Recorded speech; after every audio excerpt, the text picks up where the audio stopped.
성령의 사람이라는 제목으로 말씀을 나누고자 합니다. 성령의 사람은요, 하나님의 인도를 받는 사람이죠. 그리고 하나님과 함께하는 사람이고요.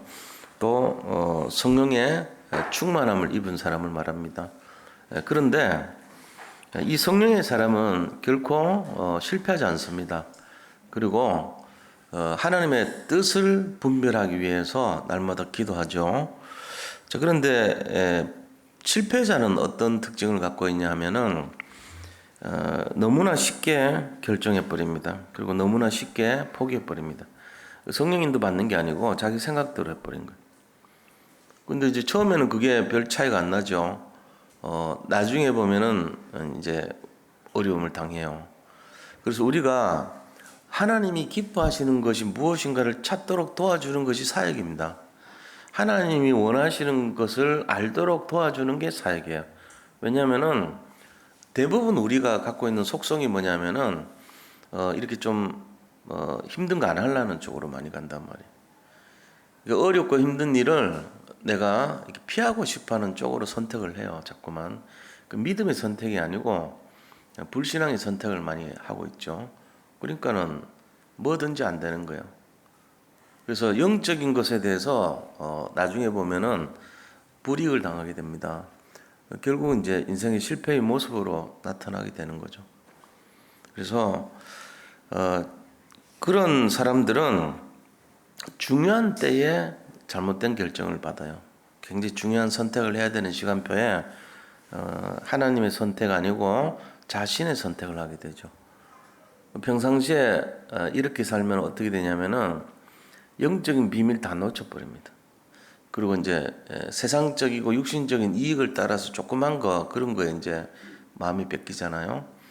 우선은 뭔가 이렇게 좋은 걸 얻었다고 생각하는데 그것이 오히려 자기 인생 전체를 보면은 굉장히 손해를 보는 게 돼요. 근데 그걸 잘 모르거든요. 그래서 육신적인 삶을 사는 사람들의 모습이 뭐냐면은 자꾸만 실패를 해요. 그런 것이에요. 그래서 왜 하나님이 자꾸 복음 중심으로 가라 그러냐, 왜 말씀을 따라가라 그러냐, 이유가 그런 데 있는 거예요. 그래서 그런 사람들은 지나치게 부정적입니다. 이상하게 지나치게 의심이 많고 지나치게 따지고 뭐 이런 거 잘해요. 그래서 제가 이제 웬만하면은 따지지 말라 그래요. 이렇게 뭐 어떤 일을 할 때도 뭐 할 때 있잖아요. 교육자님들 사이도 막 따질 수 있잖아요. 근데 가능하면 그래 하지 말라 그래요. 왜? 성령께서 원하시는 것이 그런 것이 아니거든요. 하나님이 인도하시는 대로 평안하게 누리면 됩니다. 그래서 우리 인생에 있어 가지고 이 성령 인도 받는 원리를 놓치게 되면 자꾸만 우리는 뭘 하냐면은 내 생각에 옳은 대로 해버려요. 그래서 이스라엘 사람들이 왜 자꾸 어려움 당했냐면 그 때문에 그렇거든요.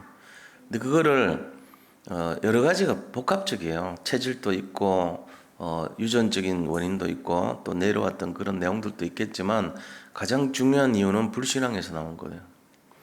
그래서 문제가 됩니다. 그래서 우리가 이런 내용들을 잘 인도를 받아야 됩니다.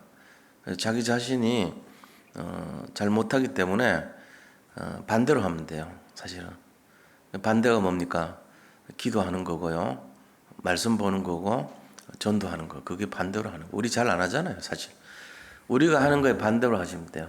내가 뭔가를 이렇게 좀 굉장히 집착하려고 그러면은 집중을 하시면 돼요. 그리스도에. 내가 집착하는 것은 대부분 실패를 일으키는 내용들이거든요. 복음 아닌 것을 집착합니다. 대부분 그렇습니다. 근데 우리가 진짜 응답을 받으려면 성령에 집중해 줘야 돼요. 그게 이제 승리하는 비밀입니다. 그래서 하나님의 원하시는 것이 과연 무엇인가, 이거를 딱 찾으면 평생의 승리의 비밀이 되는 거예요. 그래서 이걸 갖고 해야 돼요. 자, 그럼 성령의 사람은 어떤 사람입니까? 기도하는 사람이죠. 성령의 사람은 하나님의 음성을 듣고 말씀을 듣는 사람을 말해요.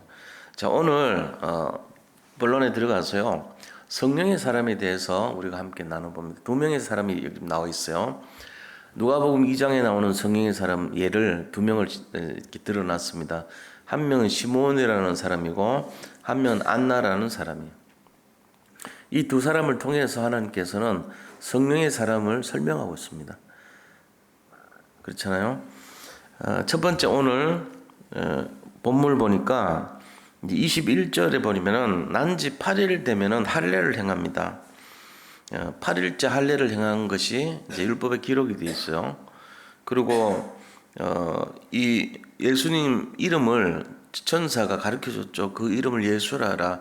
이는 저가 그들의 모든 백성을 죄에서 그들을 구원할 자라고, 그러니까 구원자라는 뜻이라는 거예요. 이게 예수의 이름이잖아요. 이제 이야기한 대로 이름을 예수라 지었습니다. 그러고 나서 22절에 보니까 모세의 법대로 정결 예식의 날이 참해 그랬죠. 정결 예식의 날이란 것은 태어난 지 40일째 될 때에 이 사람의 죄를 깨끗하게 하기 위한 예식을 치러야 돼요. 그게 정결례라 그래요.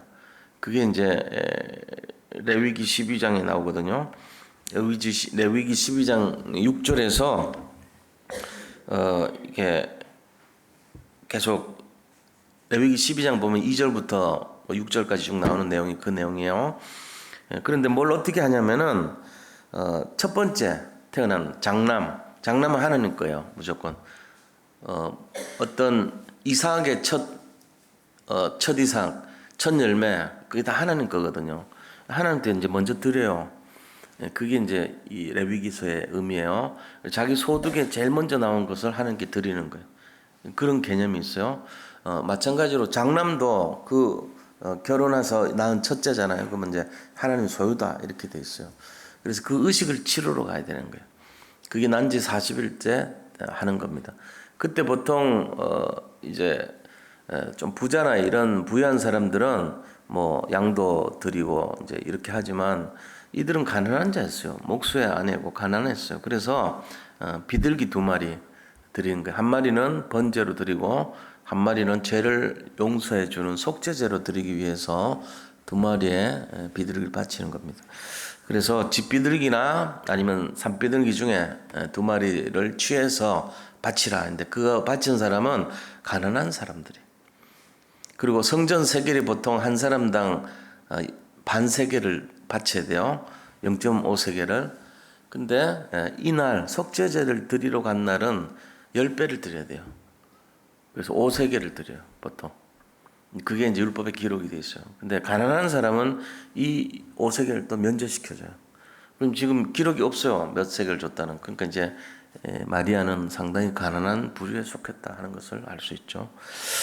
그래서 이제 이 예루살렘 성전에 갔단 말이에요. 나사렛에서 있던 그리스도께서 이제 부모님한테 안겨갖고 쭉 내려온 거예요. 굉장히 먼 거리입니다. 이게 지금 보통 그냥 우리가 단순하게 옆집 가듯이 한 그런 게 아니에요. 이웃집에 교회 가듯이 한 게 아니라고 지금. 뭐냐면은 저 나사렛이라고 하는 강원도 저 꼴짝이 있던 사람이 예배를 드리고 이 성결례를 하기 위해서 예루살렘, 다시 말하면은 서울까지 내려온 거예요. 애를 안고 지금 그런 상황이에요. 40일째, 애 태어나지 40일째. 그러니까 굉장히 어려운 지금 상황인데 믿음으로 했다 이렇게 보시면 되죠. 그렇게 해서 지금 정결 예식, 속죄제를 드리고 번제를 드리기 위해서 왔다는 얘기예요. 이게 굉장히 이제 의미가 있는 내용이라는 걸 아셔야 됩니다. 근데 그 와 보니까 시몬이라는 사람이 있다는 거예요. 그 시몬이라는 사람은 어떤 사람이냐면은 성령의 사람인 것을 알 수 있어요. 25절에 보면은 예루살렘에 시몬이라 하는 사람이 있으니 이 사람은 의롭고 경건하여 이스라엘의 위로를 기다리는 자라 그랬어요. 성령이 그 위에 계시더라. 성령이 위에 계신대요. 다시 말하면 이 사람 위에 성령이 함께하는 사람이에요. 굉장히 성령 충만한 사람이었다는 얘기죠, 그죠? 그런 사람입니다. 그래서 우리가 시몬이라는 사람 자체는 하나님이 미리 그리스도를 나타내게 하시기 위해서 예표를 알리기 위해서 그리스도를 고지하기 위해서 준비된 사람이에요. 이 사람은 어떤 소원을 갖고 있냐면은 26절에 보니까 그가 주의 그리스도를 보기 전에는 죽지 아니하리라 하는 그 성령의 지시를 받았다 그랬어요. 하나님의 음성을 들은 자예요. 근데 그 음성의 내용이 뭐냐면은 네가 그리스도를 보기 전에는 안 죽을 것이다. 이렇게 이제 해놓은 거예요. 나이가 많았다는 얘기잖아요. 그러니까 그리스도를 보고 그를 이렇게 만나는 것에 대해서 평생 기다렸다는 거예요. 결국은 이 시므온은 하나님의 말씀을 잡고 언약을 잡은 사람이었습니다. 성령의 사람이고 언약의 사람이었어요. 그리고 늘 기도했던 사람이죠. 그 그리스도를 보기를 소원하면서. 그리고 그리스도를 봤을 때 어떻겠습니까? 찬양했던 거예요. 찬양했다는 걸 알 수 있죠. 그래서 성령의 감동으로 27절에 성전에 들어가매 마침 부모가 율법의 관례대로 행하고자 하여 그 아기 예수를 데리고 오는지라. 율법의 관례대로 40일째 될 때에 10배의 이 돈을 드리면서 또 2마리의 비둘기를 바치고 1마리는 번제로 1마리는 속죄제로 드려서 이 자녀의 죄를 깨끗하게 사하는 정결 예식을 하러 왔다는 거예요. 그때 시몬이 딱 보자마자 저분이 그리스도구나 알았던 거 있죠. 그게 28절이에요. 그래서 시몬이 아기를 안고 하나님을 찬송하여 이르되, 시몬이 그리스도를 보자마자 한 것이 찬송과 하나님께 영광을 돌렸습니다. 말씀을 사모했다는 것을 알 수 있죠. 이 사람은 굉장히. 그러면서 하는 말이 29절에 주제요. 주제란 말은 다스리는 자요 이 말이에요. 다스리는 자가 누굽니까? 하나님이라는 뜻이에요. 천지 만물을 다스리시는 분 하나님이시여 이 말이에요. 이제는 말씀하신 대로 종을 평안히 놓아주시는도다. 내가 평생 이거 사명을 감당하려고 못 죽었는데 이제 내가 죽어도 말하자면 여한이 없습니다. 내가 다 사명을 감당했습니다. 이 말 한 거예요. 내가 그 언약이 이제 성취됐습니다. 이 얘기한 거죠. 그렇게 하면서 내 눈이 주의 구원을 보았사오니 이는 만민 앞에 예배하신 것이요. 이렇게 하나님을 찬송하잖아요. 그죠? 그러면서 그리스도라는 것을 공표하죠. 자, 그러면서 이제 우리가 또 다른 사람을 한 명 봅니다. 안나라는 사람이에요. 이 안나라는 사람은 여자 선지자입니다. 여자 목사라는 얘기죠. 그죠? 여자가 그때 당시 드문데 드보라라는 선지자도 있지만 또 안나라는 선지자가 또 있잖아요. 근데 36절에 38절에 나와요. 아셀 지파 바누엘의 딸 안나라는 선지자가 있어 그랬어요. 나이가 많아요. 84세라 그랬어요. 84세 노인입니다. 그가 처음에 결혼해서 7년 동안 살다가 남편 죽어버렸어요. 그러면 재혼을 안 한 거 있죠. 백수 가부예요. 완전히 84세 될 때까지 그냥 수절을 했던 사람이죠. 근데 뭐 했냐면 성전에서 계속 금식하면서 기도하면서 그리스도를 기다렸던 사람이에요. 그러니까 굉장히 믿음의 사람이란 걸 알 수 있죠. 영적인 사람이에요. 금식하고 기도했다는 것은 하나님의 성령에 힘입어서 영적인 비밀을 갖고 있었던 사람이에요. 근데 이 안나가 뭐라고 얘기합니까? 이 안나의 그 말이 한눈에 메시아인 것을 알아봅니다. 그가 마침 이때에 나와서 그래 38절에 하나님께 감사하고 예루살렘의 속량을 바라는 모든 사람에게 그에 대해 말하니라. 예루살렘의 속량이라는 것은 속량이 뭐죠? 빚을 갚아주는 것을 속량이라 그래요. 속이란 말은 빚 갚는다는 거예요. 양이란 건 빚질 양자거든요. 예를 들면은 그러니까 대신 빚 갚아주러 오신 분에 대해서 얘기한 거예요. 그게 누구죠? 메시아입니다. 이 이스라엘의 속량을 위해서 대해서 얘기했다. 이 말은 오실 메시아가 왔다 이 말을 설명했다는 거예요. 다시 말하면 저분이 그리스도입니다. 이 얘기를 했다는 얘기예요. 그거를 84세의 여자 목사인 안나가 이 말을 했습니다. 아셀 지파입니다. 이 말은 결국은 뭘 말하냐면은 이 시대를 살리고 앞으로 미래를 살리고 모든 사람들을 살릴 대속자 그리스도가 오셨다는 것을 공표한 얘기예요. 지금 두 사람이 지금 한 것이 뭡니까? 성령의 사람이었다는 것을 알 수 있어요. 우리가 여기서 큰 두 번째로 넘어가서 이들이요 뭘 했냐? 증인의 삶을 했다는 거예요. 증인의 삶. 이들은 본 것을 선포했어요. 증인으로. 우리도 마찬가지입니다. 우리도 지금 그리스도를 만났잖아요. 사실 우리가 지금 여기 왜 앉아 있습니까? 솔직하게 말해보세요. 왜 앉아 있습니까? 그리스도를 만났기 때문에, 그리스도를 알기 때문에 앉아 있는 거예요. 여기 뭐 밤늦게 이 밤에 뭐 하러 여기 왔어요? 가서 주무셔야지. 여기 앉아 있는 이유가 있다니까.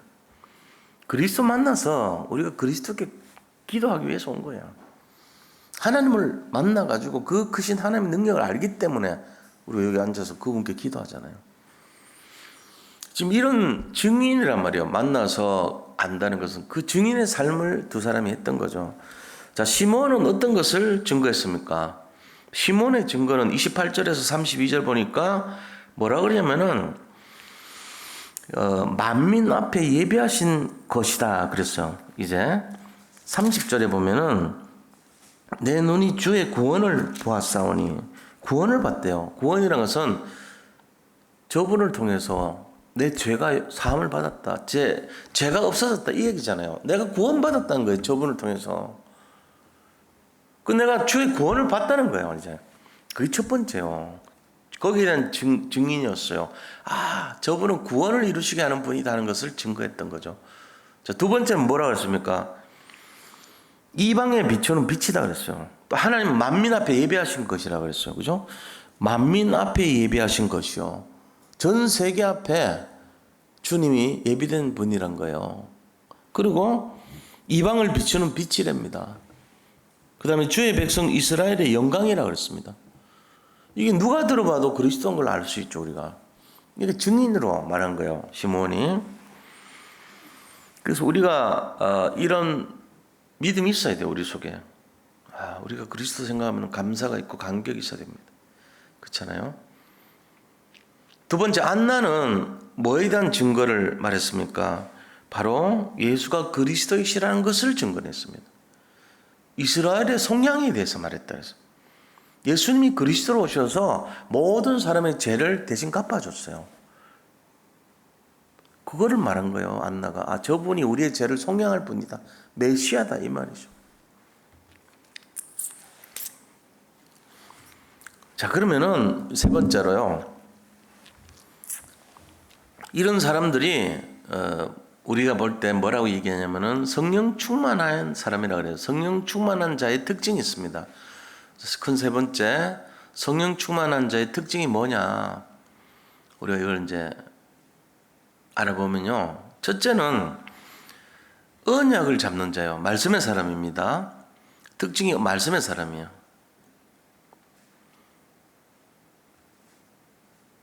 정말 이렇게 놀라운 것은 성령 충만하지 않는 사람들은 주로 어떤 사람들이 그렇습니까? 말씀 없습니다. 말씀 떠나서 삽니다. 말씀을 자기가 진짜 진지하게 그거를 생각하고 묵상하지 않습니다. 그게 특징이에요. 말씀 자체를요, 소중하게 생각하지 않아요. 그러니까 신앙생활 좀 이렇게 냉정하게 따져봐야 돼요. 내가 말씀을 진짜 진지하게 믿고 있고 잡고 있냐? 내가 말씀의 사람 맞냐? 아니면은 내 세상 것이 너무 강하고 세상 공부가 나한테 영향을 끼치고 있고 세상 이론이 나를 이끌어가고 있냐? 예를 들면 그걸 생각해 보셔야 돼요. 만약에 그렇다면 그 사람은 불행으로 갈 것입니다. 실제적으로 그래요.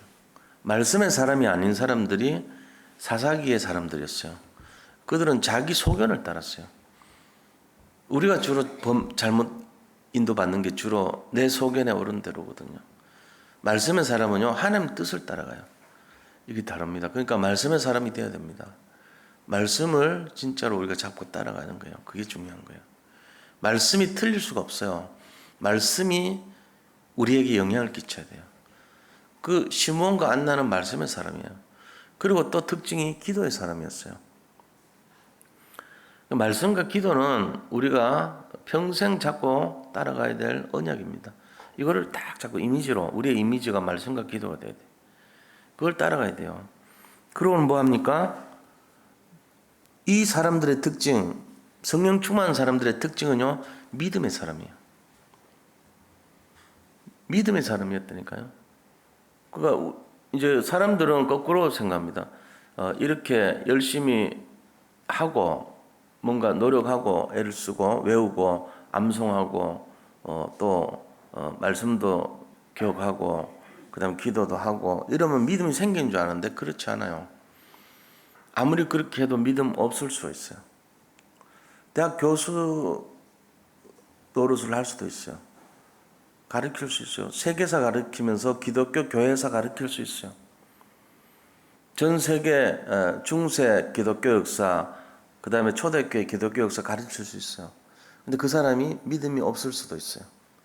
굉장히 지식은 많은데 믿음이 없을 수 있어요. 그러니까 믿음이 뭡니까?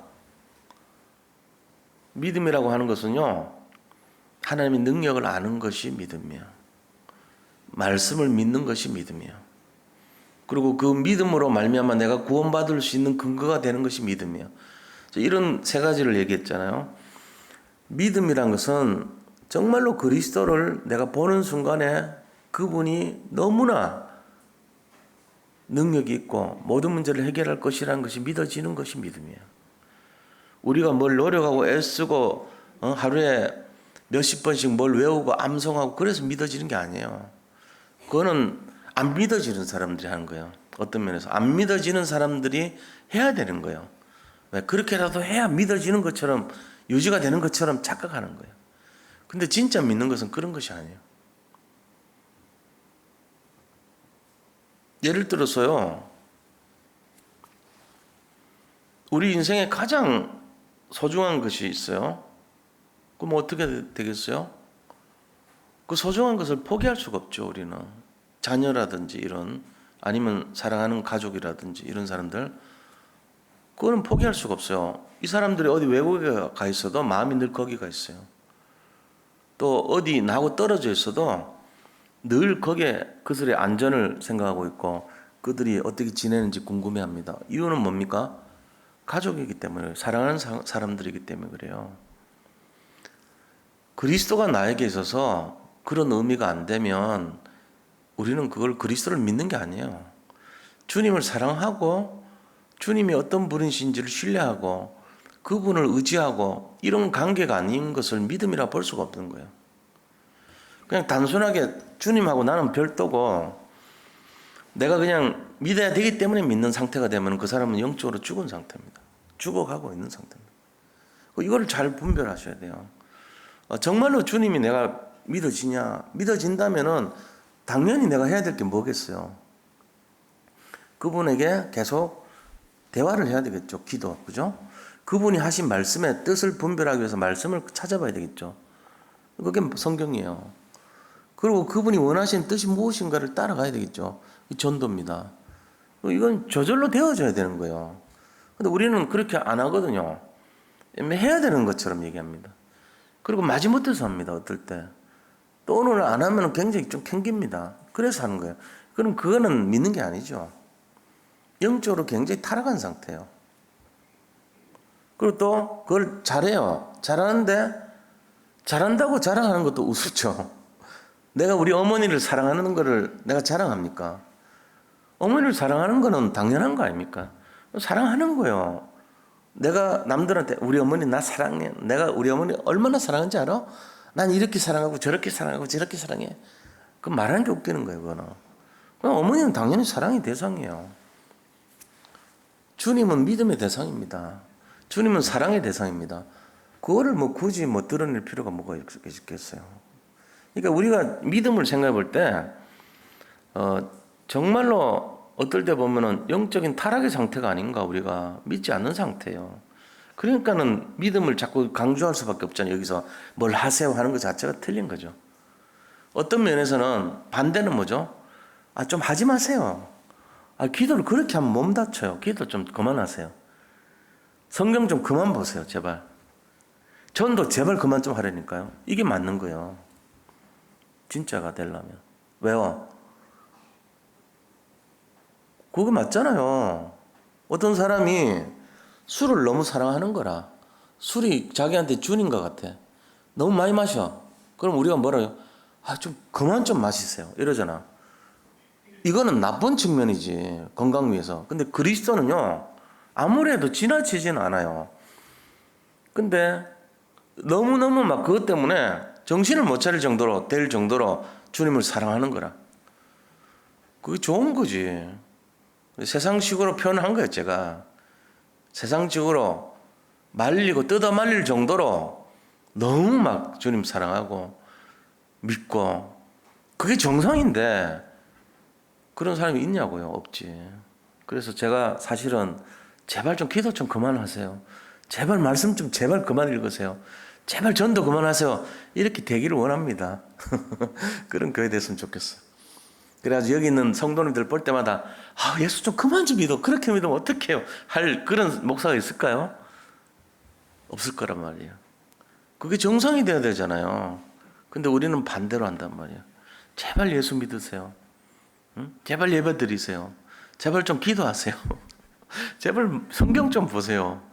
제발 좀 전도하세요. 이러고 있거든. 늘 메시지가 그런 비슷한 내용이란 말이에요. 그러니까 이게 그건 아닌 것 같아요.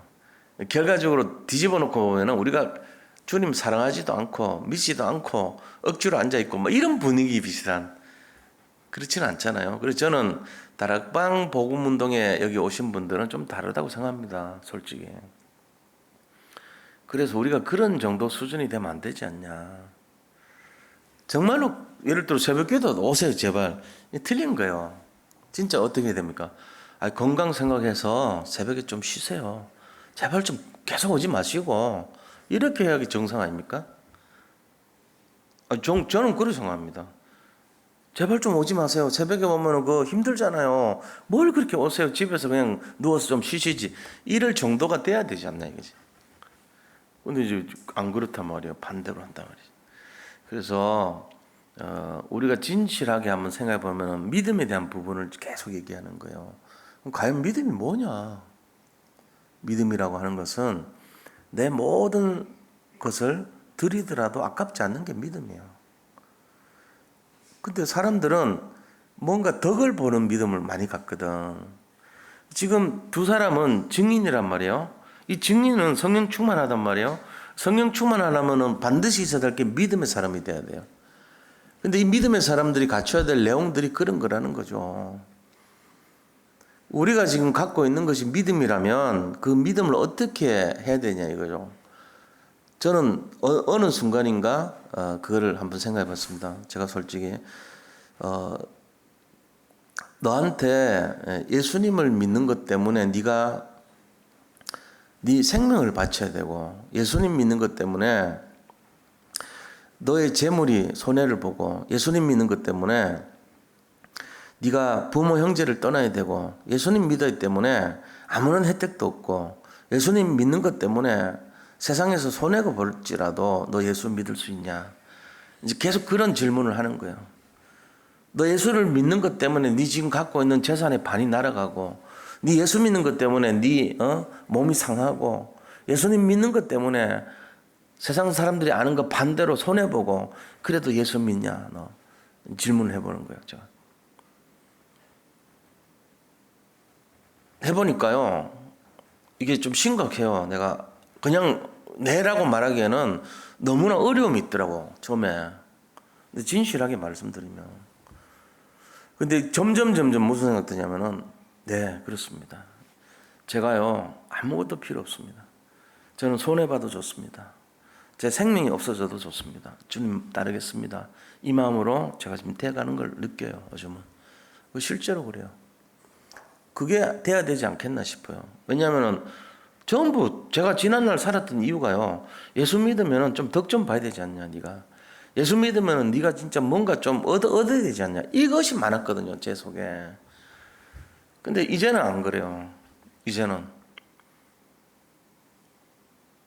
안 그래요. 진짜로. 하나님 저는 충분합니다. 그리스도만으로는 저는 받을 게 없어도 됩니다. 너무너무 감사합니다. 이 마음이 드는 거예요. 자꾸. 그래서 제가 믿음에 대해서 많이 생각을 해봤다니까요. 진짜 믿음이 뭐냐는 거예요. 네가 그리스도 때문에 손해봐도 믿겠냐? 이거에 대한 답이 있어야 돼요. 그렇다면 진짜 믿는 거 맞습니다. 그 사람. 근데 우리가 뭐 좀 나쁜 측면에서 그럴 수도 있잖아요. 근데 좋은 측면에서 어떤 사람을 사랑해요. 사랑의 대상자겠어. 남자든 여자든. 그럼 똑같은 거 아닙니까? 야, 네가 저 여자하고 결혼해서 네가 덕을 보는 것 말고 네가 저 사람하고 결혼해서 네가 손해를 보더라도 결혼할 수 있겠냐? 이제 이런 질문이거든요. 하나에. 그럼 내가 그렇게 할 수 있습니다. 저 상대방하고 결혼해서 내가 유익이 없더라도 난 저 사람을 사랑하기 때문에 결혼할 수 있습니다. 그럼 그 사람 진짜 사랑하는 거 맞아요. 근데 만약에 그런 조건이 없어질 때 저 사람을 통해서 내가 결혼하면 손해볼 것 같아요. 저 사람하고 결혼하면은 내가 아무런 유익이 없고 내 인생이 너무너무 힘들 것 같아요. 그럴 때 결혼 안 하고 싶죠. 근데 그럼에도 결혼하고 싶다면 그 사람은 진짜 사랑하는 거 맞아요. 그런 식 아닙니까 우리가. 근데 이제 요즘 그런 사람 있습니까? 다 계산 때리죠. 좀 뭐 더하기 빼기 다 하고 손해본다고 하면 안 하잖아요. 요즘 시대가 그래요. 예수님 믿는 것도 똑같아요. 다 계산해 봅니다. 유익이 있냐 없냐. 아무런 유익이 없으면 내가 왜 미쳤냐 이래 된다고. 예수 안 믿어요. 예수 믿던 사람도 떠납니다. 심지어는 교회가 여기 새로 세를 들어 있고 빚이 많다 그러면 등록 안 한답니다. 요즘은. 더하기 빼기 해봐야 되잖아요. 내가 가면 헌신 많이 해야 되고 손해봐야 되는데 안 간대요. 개척교회 안 가요 사람들이. 이제 이런 판국이 된 거예요 지금. 그럼 지금 어떻게 된 건지 모르겠어. 믿음을 따지기는커녕 믿음을 볼 수 없는 시대가 돼버렸습니다. 이때 우리에게 하나님 원하신 것이 믿음의 사람이 되기를 원하십니다. 그 대표적인 인물이 시므온이라는 사람이고 안나라는 사람이었어요. 오늘 이 사람들은 성령의 사람이고 기도의 사람이고 말씀의 사람이고 믿음의 사람이었습니다. 우리가 이걸 오늘 잡아야 돼요. 그래서 이 사람들에게 하나님이 주신 내용이 뭡니까? 이 사람들에게 주신 내용이 바로 그리스도를 만나는 축복을 주셨다는 거예요. 그리스도를 증거하는 축복을 주셨다는 거예요. 성령의 사람만이 가질 수 있는 내용이에요. 그리스도를 집중할 수 있는 축복을 주셨다는 거예요. 이게 결론이에요. 자, 그래서 우리가 진정한 성령의 충만함을 받는 열쇠가 뭐겠냐? 결론적으로 그리스도를 만나는 것입니다. 다시 말하면 그리스도를 만났다는 말은 복음을 이해한다는 얘기예요. 복음을 이해하고 복음을 안다는 것이 모든 거에 열쇠가 돼요. 그리고 기도를 이해하는 거예요. 기도가 뭔지를 알아야 돼요. 전도를 이해하는 거예요. 이 내용을 진짜로 이해해 볼 때 전 세계를 살 수 있는 모든 것을 회복할 수 있는 그러한 축복의 사람이 된다는 것입니다. 우리가 이것을 오늘 잘 회복해야 돼요. 그래서 종교개혁했던 요한 칼빈이 뭐라고 얘기했냐면요. 칼빈의 말이 있어요. 그리스도인의 첫째 의무가 있다. 근데 그 의무가 뭐냐? 보이지 않는 하나님의 나라를 보이도록 하는 것이다. 이렇게 했어요. 하나님의 나라는 보이지 않습니다. 세상 사람들은 보이는 이 지상 나라만 생각합니다. 그리고 지상에 있는 이 내용만을 가지고 호불호를 따집니다. 아, 내가 응답받았다. 내가 유익이 있었다. 내가 이런 성취가 있었다. 그리고 막 간증합니다. 그런데 요한 칼빈의 말은 우리 그리스도인의 진짜 의무는 첫 번째가 제일 중요한 의무가 보이지 않는 하나님 나라를 보이도록 만드는 것이다 그랬어요. 결국 그 얘기예요. 이걸 생각하고 살아야 돼요. 그래서 보이지 않는 하나님 나라가 누굽니까? 바로 아기 예수입니다. 그리스도입니다. 그 보이지 않는 하나님의 나라를요 보이도록 만든 것이 이분이 그리스도입니다. 이렇게 드러내는 걸 말하는 거예요. 전도자의 축복이에요. 그게 바로. 이게 우리가 해야 될 사명입니다. 오늘 이 밤에도 이 힘을 회복해야 돼요. 이 힘을 가지고 성령 충만이라 그래요. 영적인 서밋이라 그래요. 그래서 진정한 믿음이 무엇인지, 진정한 증인의 삶은 어떤 것인지, 정말로 그리스도인의 실제적인 의무가 뭔지 오늘 그걸 다시 한번 말씀드렸습니다. 오늘 이 밤에 정말로 믿음이 회복되고 성령의 충만함을 받아서 시대 살리는 증인의 축복을 누리는 귀한 응답의 밤이 되시기를 축원드립니다. 기도하겠습니다. 하나님 감사합니다. 오늘 말씀 통해서 성령의 사람에 대해서 함께 나눴습니다. 성령 충만을 주시고 성령으로 역사하여 주시옵소서. 하나님께서 우리에게 이 일을 위하여 함께 모여 기도하라고 하셨습니다. 오늘 이 밤에 하나님께서 주의 성령으로 역사해 주실 것을 믿습니다. 모든 것을 감사드리며 예수 그리스도 이름으로 기도드립니다. 아멘.